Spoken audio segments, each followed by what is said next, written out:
शिवराज सिंह चौहान नहीं बन सकते थे मुख्यमंत्री, मगर कांग्रेसियों ने मोदी से सौदा कर लिया। कांग्रेस के 20 विधायक जो मोदी के गोद में बैठकर चाय पी रहे हैं, क्या वो हमारे से पूछ कर गए थे? अब जब हम यहां पर आए हैं तो जाहिर है भाजपा और कांग्रेस के नेताओं के पेट में दर्द शुरू हो चुका है।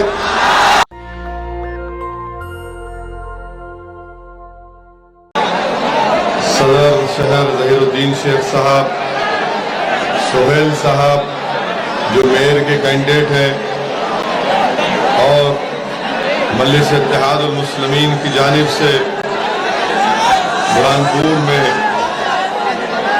14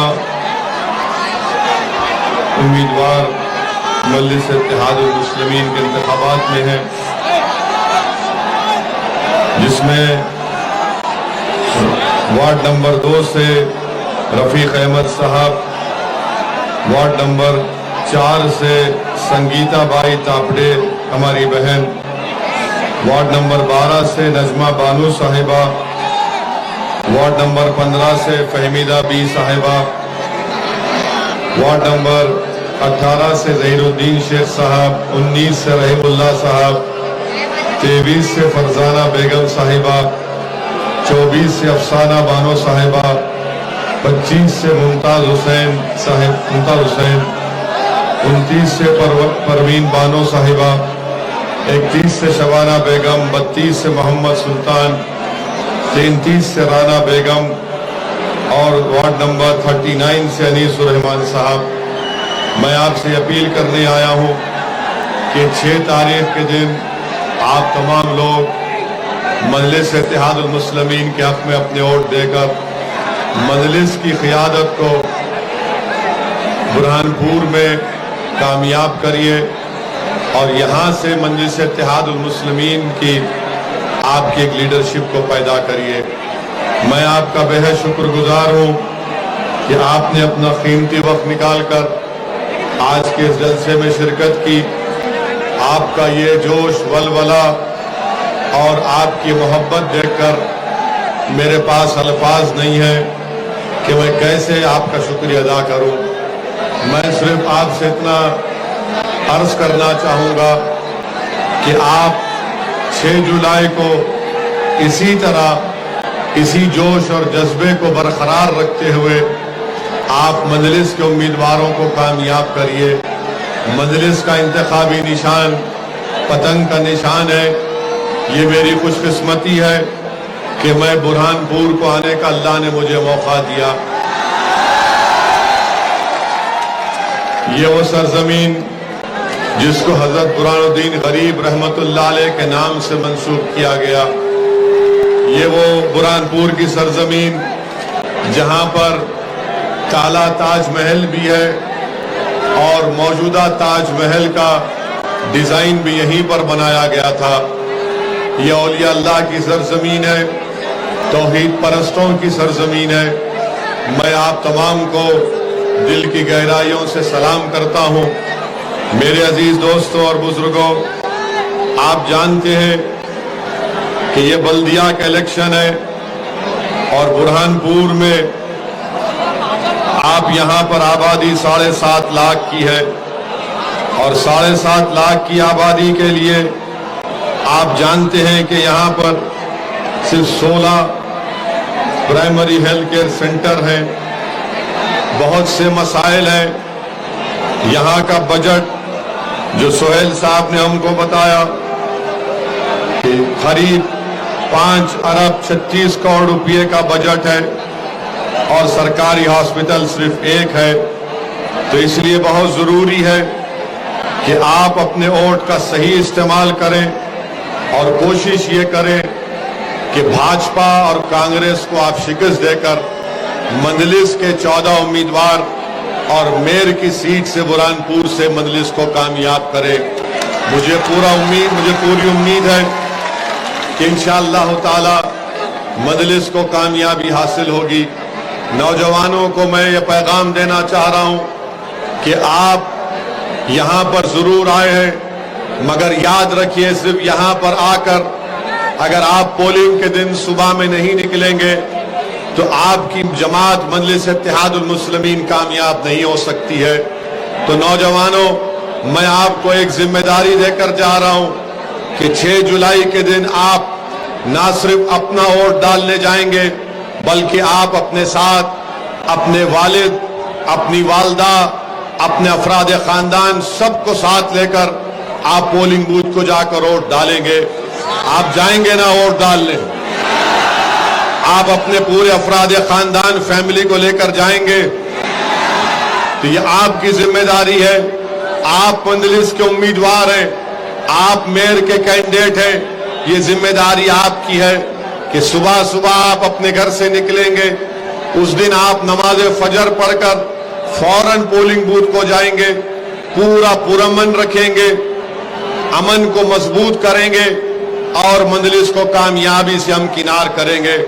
मेरे अजीज दोस्तों और बुजुर्गों, मैं आपको ये भी बताने आया हूं कि मध्य प्रदेश में, बल्कि बुरहानपुर में आवास योजना है, अमृत योजना है, यहां पर इतना करप्शन उसमें है कि ना आवास योजना में गरीबों को घर मिलता है और ना अमृत योजना में कोई सही काम होता है। इसलिए बहुत जरूरी है कि आप मजलिस इत्तेहादुल मुस्लिमीन के मेयर को और 14 उम्मीदवारों को कामयाब करें, ताकि गरीबों को उनका मुकाम मिल सके, ताकि गरीबों को उनका हक मिल सके। मेरे अजीज दोस्तों और बुजुर्गों, मध्य प्रदेश में भाजपा की सरकार है। मैं बुरहानपुर की आवाम को सलाम करता हूं, आपका शुक्रिया अदा करता हूं कि आपने वो कारनामा अंजाम दिया कि जिससे आपने बुरहानपुर के अमन को बरकरार रखा। आप जानते हैं कि 2 मई के दिन एक सतीश चौहान नामी शख्स ने 2 मई के दिन सतीश चौहान ने एक इबादतगाह पर जाकर खुद हमला किया, मगर आप लोगों ने सब्र का दामन नहीं छोड़ा। मैं शुक्रिया अदा करता हूं कि आपने जो दूरंदेशी दिखाई, आपने सतीश चौहान के उस नापाक मंसूबे को नाकाम कर दिया और बुरहानपुर के अमन को आपने बरकरार रखा। मेरे नौजवान साथियों, बुजुर्गों, मेरी इज्जतदार माँ और बहनों, बुरहानपुर के अमन को मजबूत करिए। बुरहानपुर में मजलिस की ताकत में इजाफा उस वक्त होगा जब आप 6 जुलाई के दिन अपना एक वोट पतंग के निशान पर लगाएंगे। और भाजपा की सरकार है, उससे पहले कांग्रेस की सरकार थी। अब जब हम यहां पर आए हैं तो जाहिर है भाजपा और कांग्रेस के नेताओं के पेट में दर्द शुरू हो चुका है। कांग्रेस के नेताओं की रात की नींद हराम हो चुकी है। तो ये दोनों, कांग्रेस और भाजपा, याद रखिए, ये राम और श्याम की जोड़ी है। भाजपा कहती है कि ओवैसी देश से मोहब्बत नहीं करता, कांग्रेस ये कहती है कि ओवैसी सेकुलर नहीं है। तो हम ये बताना चाह रहे हैं पहले कांग्रेस पार्टी को, कांग्रेस ये कहती है कि असदुद्दीन ओवैसी और मजलिस सेकुलर नहीं है। हम कांग्रेस पार्टी से पूछना चाहते हैं कि पिछले विधानसभा के चुनाव में क्या आपने कांग्रेस को वोट दिया था या भाजपा को वोट दिया था? आपने भाजपा को तो वोट नहीं दिया था ना। तो कांग्रेस सत्ता में आ गई। कांग्रेस के 20 विधायक जो मोदी के गोद में बैठकर चाय पी रहे हैं, क्या वो हमारे से पूछ कर गए थे? क्या हमने उनको बुरहानपुर की आपकी जो मशहूर मिठाई है मावा कहते हैं ना, हाँ, मावा जलेबी हमने खिलाया था क्या उनको? हम खिलाए थे क्या? उनको मोदी जी ने मलई खिलाया। आपने उनको वोट दिया, मोदी जी ने मलई खिलाया, वो भाग गए। तो कमलनाथ अपने लोगों को नहीं बोलता, कमलनाथ बोलता ओवैसी। कमलनाथ, तुम्हारे 20 विधायक भाग गए मावा जलेबी बीजेपी की खाके, और अब ओवैसी बुरहानपुर को आया है, मावा जलेबी मैं खाऊंगा आपके हाथ से। आप खिलाएंगे ना? तो कामयाबी के बाद आकर खाऊंगा मैं, वादा रहा। 17 जुलाई को काउंटिंग है, हम 18-19 को आ जाते, आपसे मावा जलेबी खाएंगे। आपने कांग्रेस को वोट डाला तो 20 विधायक भाग गए, मोदी जी के हाथ से जलेबी खा रहे हैं। अब कमलनाथ बताओ कौन जिम्मेदार है? अच्छा, पार्लियामेंट का चुनाव आया तो पार्लियामेंट के चुनाव में आपने भाजपा को वोट दिया या कांग्रेस को वोट दिया? भाजपा को तो नहीं दिया ना। कितनों ने भाजपा को वोट नहीं दिया? हाथ उठाओ। डरो मत, डरो मत, डरना नहीं। अब हमारा अब सुन लो आप, एक कांग्रेस का एक ही जीता ना। कौन जीता? कौन जीता? एक उनका कमलनाथ का बेटा जीता ना। तो कमलनाथ तुम्हारा बेटा जीत सकता है, तुम्हारे पार्टी के कैंडिडेट क्यों नहीं जीत सकते? बेटा जीता तो दूसरा नहीं जीता, तो इसका बात क्या मालूम हुई कि कमलनाथ और मोदी दोनों अकेले मिलकर भाई भाई बोल लिए किसने। अब कमलनाथ मजलिस का नाम लेते हैं, कांग्रेस पार्टी बोलती है ओवैसी आया तो बीजेपी आ जाएगी। अरे तुम मिले हुए हो बीजेपी से, भाजपा से, और तुम मिले हुए हो इसीलिए भाजपा दोबारा सरकार में आ गई। शिवराज सिंह चौहान नहीं बन सकते थे मुख्यमंत्री, मगर कांग्रेसियों ने मोदी से सौदा कर लिया और उनको सत्ता दे दी। मैं सिर्फ बल्दिया का इलेक्शन लड़ने आया हूं, मगर आपकी मोहब्बत देखकर ऐलान कर रहा हूं कि इंशाअल्लाह ताला विधानसभा का भी चुनाव लड़ेंगे। कांग्रेस पार्टी ने कुछ नहीं किया। इतना लोग आराम से पीछे खड़े हैं, आप जरा ठहरिए। कांग्रेस पार्टी से अब कुछ होने वाला नहीं है। कांग्रेस पार्टी अब इंशाअल्लाह ताला जल्द से जल्द बिल्कुल कमजोर होकर घर में बैठने वाली है। हमारी बात मान लो आप, अब इनसे नहीं होने वाला है। ये हो गया इन लोगों का टाइम। अब टाइम मजलिस इत्तेहादुल मुस्लिमीन का है इंशाअल्लाह ताला। इनका वक्त खत्म हो चुका है। कांग्रेस का वक्त खत्म हो चुका है। अब तुम्हारे दौर का आगाज होगा इंशाअल्लाह। अब इन नौजवानों की दौर का आगाज होगा। और आप हमारी बात याद रख लो, शायद कोई इसको गलत समझे, मगर हम में और आप में इतनी ताकत नहीं है कि आप किसी पार्टी को सत्ता में आने से रोक सकते हैं।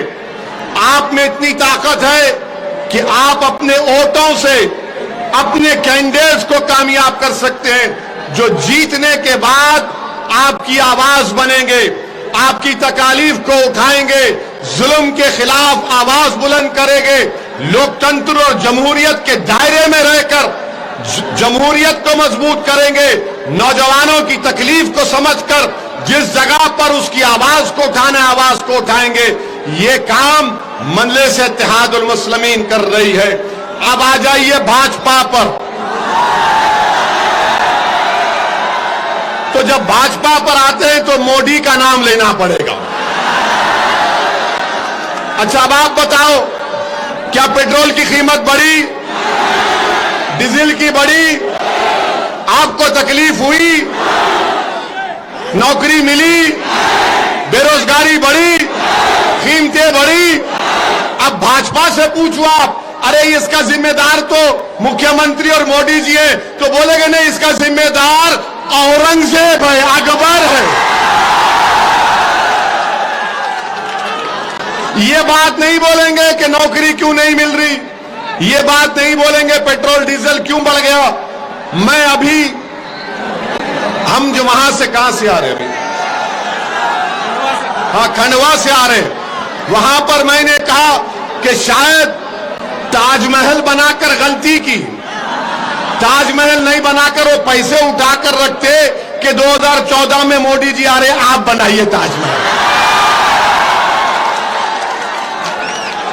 आपने नौकरी की बात, अच्छा और एक सुनो, कल से अस्पताल में जाएंगे तो बिल बढ़ गया, जीएसटी अस्पताल पे बढ़ गया।